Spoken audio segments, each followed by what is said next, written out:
로마서 9장 1절에서 13절입니다.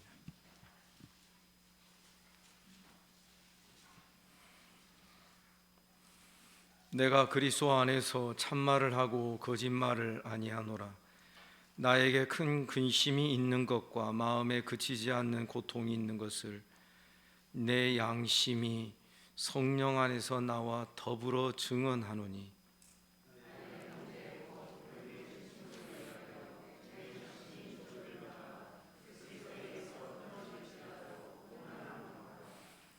그들은 이스라엘 사람이라. 그들에게는 양자됨과 영광과 언약들과 율법을 세우신 것과 예배와 약속들이 있고,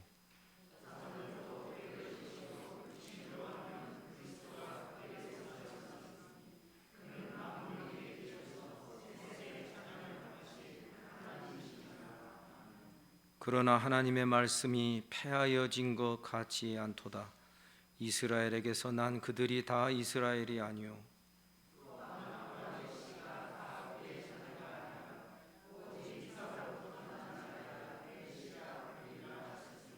곧 육신의 자녀가 하나님의 자녀가 아니요 오직 약속의 자녀가 씨로 여기심을 받느니라.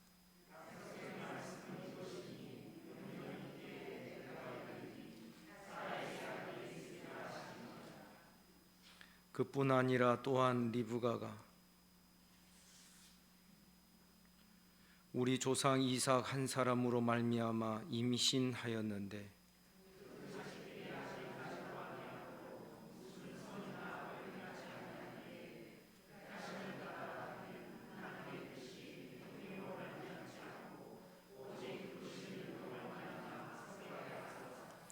리브가에게 이르시되 큰 자가 어린 자를 섬기리라 하셨나니,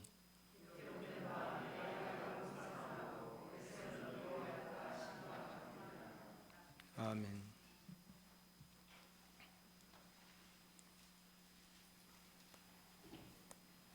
지난 주일 저녁까지 해서 에베소서를 끝내고 이전에 로마서 8장까지 주일 안예배 시간에 강론했던 것을 기억하고, 그래도 로마서는 한번 끝지우는 게 좋겠다 싶어서 이제 9장으로 이어가면서 로마서 마지막 끝까지 마무리를 하려고 합니다.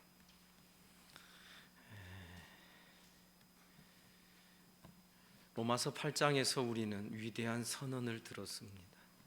자기 아들을 아끼지 아니하시고 우리 모든 사람을 위하여 내어주신 이가 어찌 그 아들과 함께 모든 것을 우리에게 주시지 않겠느냐 하는 것입니다.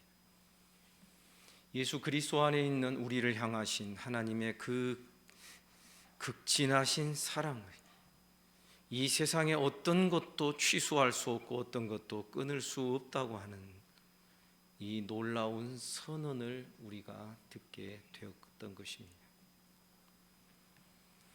그랬을 때 자연스럽게 이제 9장부터 11장까지 해서 바울 사도는 이스라엘과 또 온 세계를 다스리는 하나님의 그 통치의 원리들, 하나님의 주권의 원리, 이런 것들을 지금 이야기하려고 하는 그런 대목에 서게 됩니다. 의문점이 생깁니다. 이스라엘은 그러면 왜 결국은 버림을 받았던가? 이스라엘은 왜 결국은 망하게 되었던가? 이것에 대하여 먼저 사도는 자기 민족에 대한 애착을 이야기하죠. 내가 혹시 그리스도에게서 저주받아 끊어질지라도 나의 형제 곧 고륙 친척이 구원받고 하나님의 자녀가 되는 그 길이 있다면 나는 그것이 차라리 좋다라는 것입니다. 사도는 4절과 5절에서 이스라엘이 받았던 그 영광스러운 약속과 그 소망을 열거하고 있습니다. 4절에 보면 그들에게는 양자됨이 있었다, 아들됨이 있었다라는 것입니다. 하나님의 아들로 불림을 받았다는 것입니다. 영광이 있었고 언약들이 있었고 율법을 세우신 것, 예배와 약속들이 다 있었다. 5절에 보니 조상들도 그들의 것이요 육신으로 하면 그리스도가 그들에게서 나셨다. 그 그리스도는 만물 위에 계셔서 세세의 찬양을 받으실 하나님이시니라. 예수 그리스도를 하나님으로 분명하게 고백하고 있는 것을 잊지 마시기를 바랍니다. 예수 그리스도께서도 결국은 이스라엘에게서 나온 것이 아니냐. 그런데 저들이 어쩌다가 저들이 버림을 받고 저들에게서 복음이 이방인에게로 옮겨지고 왜 이런 일들이 일어났느냐 하는 것입니다. 하나님이 실패하신 것이 아닌가? 하나님이 은혜를 주셨는데 결국은 이스라엘이 그것을 배역하고 하나님을 거역했다면 하나님이 결국은 그 일을 다 감당하지 못할 그 일을 실패하게 된 것이 아니냐 하는 이런 질문이 나오게 되는 것입니다. 이에 대하여 6절에 보니 하나님의 말씀이 폐하여진 것 같지는 않다 그랬습니다. 왜냐하면 구약 성경에 보면 이스라엘에게서 난 그들이 다 이스라엘이 아니다. 7절에서는 아브라함의 씨가 다 그의 자녀가 아니라 오직 이삭으로부터 난 자라야 내 씨라 불리리라 하셨다. 무슨 이야기냐면 이삭과 이스마엘의 경우를 놓고 말합니다. 여러분, 이삭과 이스마엘의 공통점은 아브라함의 아들이었다라는 것입니다. 그러나 동일한 아브라함의 아들이지만은 이삭이 아니 이스마엘이 아니고 이삭이 내 후손이 되고 내 씨가 될 것이다. 사라에게서 난 자, 여러분, 여인에게서 출생한 이 중요성, 이것이 바로 창세기 3장 15절에 기록되어 있는 여인의 후손과 관련된 이야기로 연결이 되는 것입니다. 그러니까 육신적으로 하면 이스마엘과 이삭은 동일하게 아브라함의 아들이었습니다. 그러나 내 씨라고 불려질 자는, 이 씨는 구원 역사 속에서 구원의 씨를 말하는 것입니다. 창세기 3장 15절에서도 뱀의 후손과 여인의 후손이 서로 막 갈등이 있고 뱀의 후손이 여인의 후손의 발 뒤꿈치를 상하게 할 것이고, 그러다가 여인의 후손이 뱀의 후손의 머리를 상하게 하는 결정적인 승리를 얻게 될 것이다 라고 말씀을 하실 때 거기에 기록되어 있는 이 후손의 의미가 씨를 의미합니다.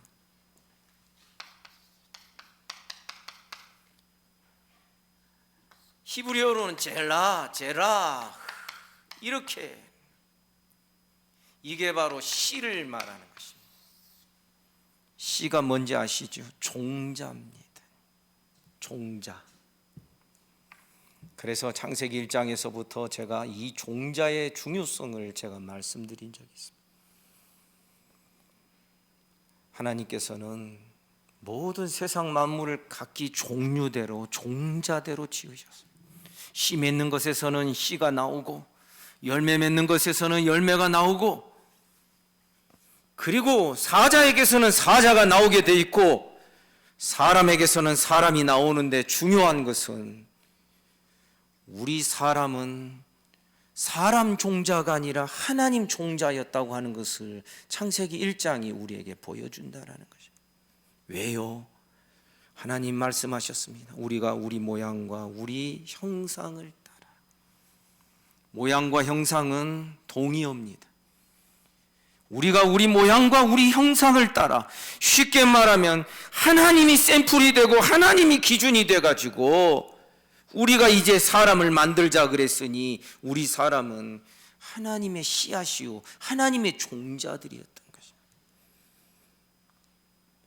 그래서 우리 안에 하나님의 종자를 심어주셨으니 콩 심은 데 콩 나듯 팥 심은 데 팥 나듯 우리에게 하나님을 심어주셨으니 우리의 삶에서 하나님이 나와야 되고 하나님에 관한 열매가 나와야 되고, 그래서 하나님이 말씀하시기를 우리에게는 계속 하나님의 종류, 하나님의 종자를 요구하십니다. 내가 거룩하니 너희도 거룩해라. 하나님이 거룩하시니까 너희도 거룩하라는 거예요. 우리로 하여금 절망감을 느끼게 하는 말씀일지 모르나 본래는 이것이 얼마나 소망과 희망의 말씀이었는지를 우리가 알아야 되는 것입니다. 그 시의 문제, 이 시가 계속 이어집니다. 아브라함의 경우에 있어서 이스마엘과 이삭이 너의 씨다, 너의 후손이다, 네 상속자, 이것이 이제 상속자를 말하는 거예요. 이렇게 말씀하는 이유는요, 여러분 기억하십시오. 이스마엘이 아브라함의 아들입니까? 아닙니까? 맞습니다. 그러나 아브라함의 아들이라는 이거 하나만 가지고 충족되지 않았습니다. 네 안에 사라가 낳을 아들이어야 된다. 쉽게 말하면 여자의 후손인 것이죠. 여자의 조건이 들어갑니다. 아브라함의 아들만 가지고 안 된다. 거기에다 아브라함의 아들이면서도 여자의 후손, 여자가 낳은, 그러니까 종인 하갈이, 여종인 하갈이 낳은 아들 아니고 자유하는 여자인 사라가 낳은 아들, 명년 이맘때 너에게 낳아줄 아들이 너의 후손이 되고 네 씨가 되고 너의 상속자가 될 거라는 것입니다. 이 모든 과정에서 집안의 가산을 상속하는 상속자가 아닙니다. 결국 이 과정을 통하여서 하나님은 무엇을 보여주시냐면 하나님 나라의 상속자를 보여주시는 겁니다.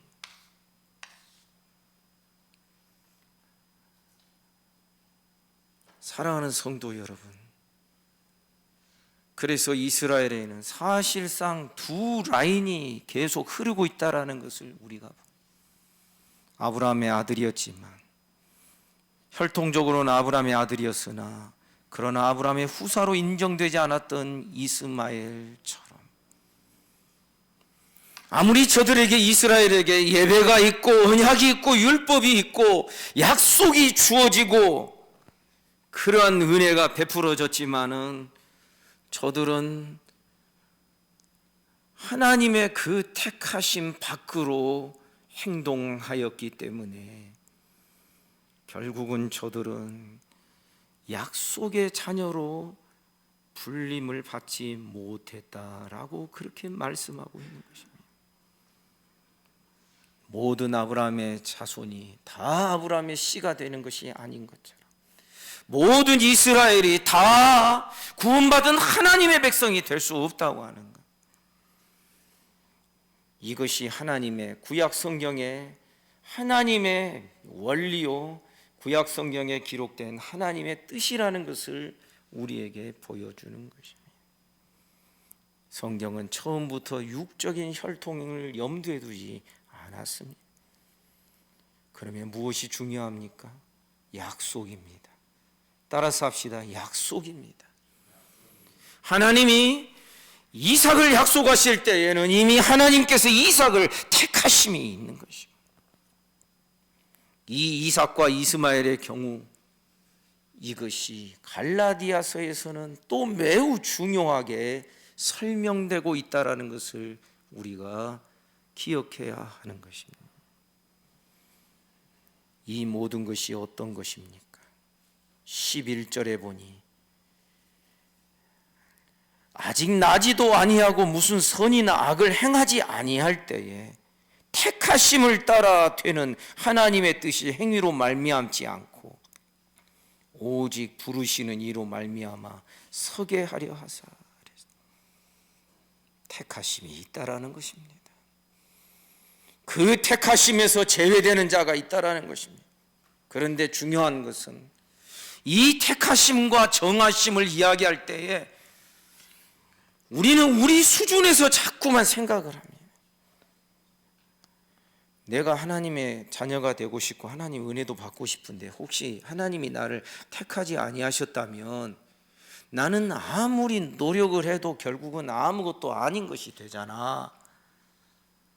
그런데 하나님은 그렇게 일하시는 분이 아니라는 거죠. 하나님의 택하심과 우리가 택함을 받은 자답게 은혜를 사모하고 하나님을 더 갈망하고 하나님께 더 나아가기를 원하고, 아멘입니까? 이런 것들이 하나님의 택하심과 함께 나타나게 될 때에 거기에서 하나님의 구원의 역사가 손바닥이 두 개가 마주쳐서 소리가 나는 것처럼 하나님의 역사가 나타나는 것을 우리가 볼 수 있는 것입니다. 야곱과 에서가 태어나기 전부터, 태중에 있을 때부터 하나님은 에서를 버리셨다 그랬습니다.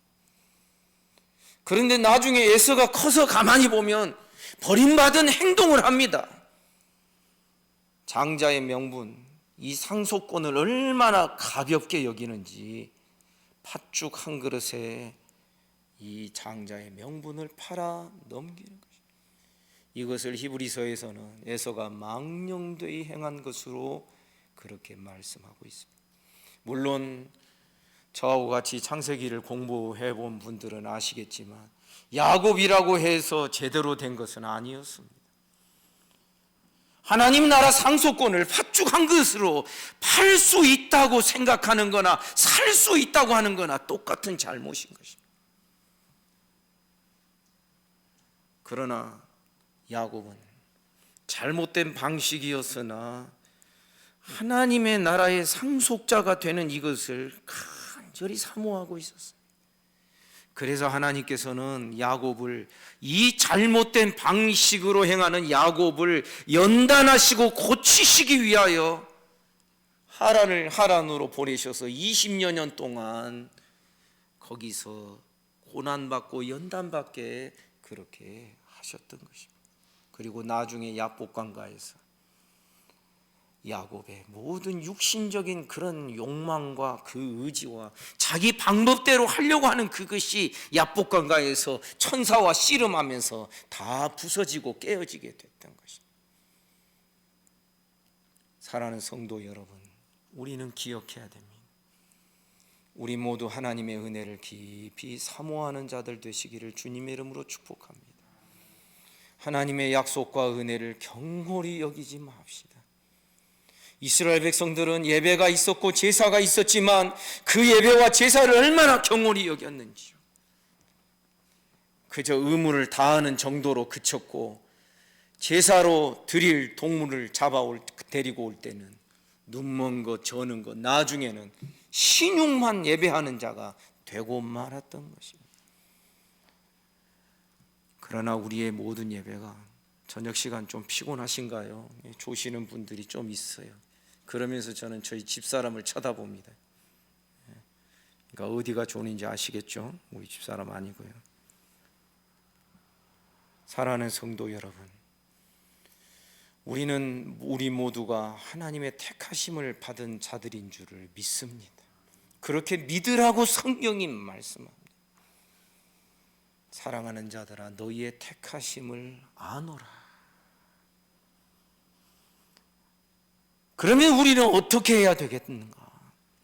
우리 베드로 후서를 한번 보고 오늘 마치도록 하겠습니다. 베드로 후서 1장 10절.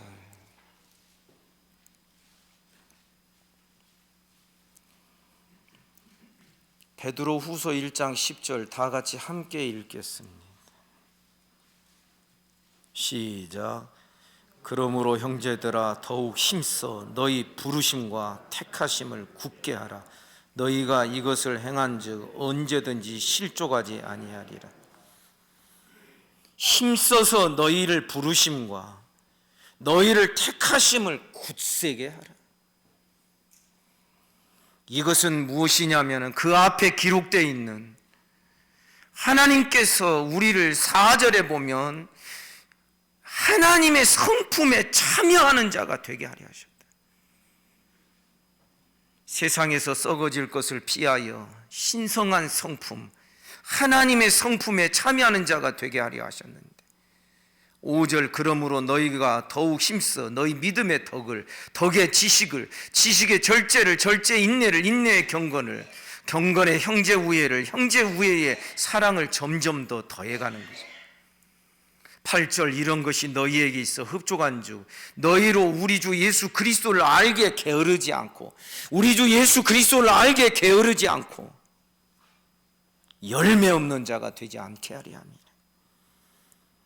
그러니까 문맥을 보면 우리가 힘써서 더욱 부르심과 택하심을 굳게 하는 방식이 뭐냐면, 예수 그리스도를 더욱더 알아가고 더 사모하고 그의 성품에 참여하기를 원하고, 감히 무모할 정도로 이런 소망과 소원을 가지고 하나님 앞에서 헐떡이며 우리의 입을 크게 벌리면서 하나님께 부르짖으며 하나님께 나아가는 우리들이 되어야 한다는 것입니다.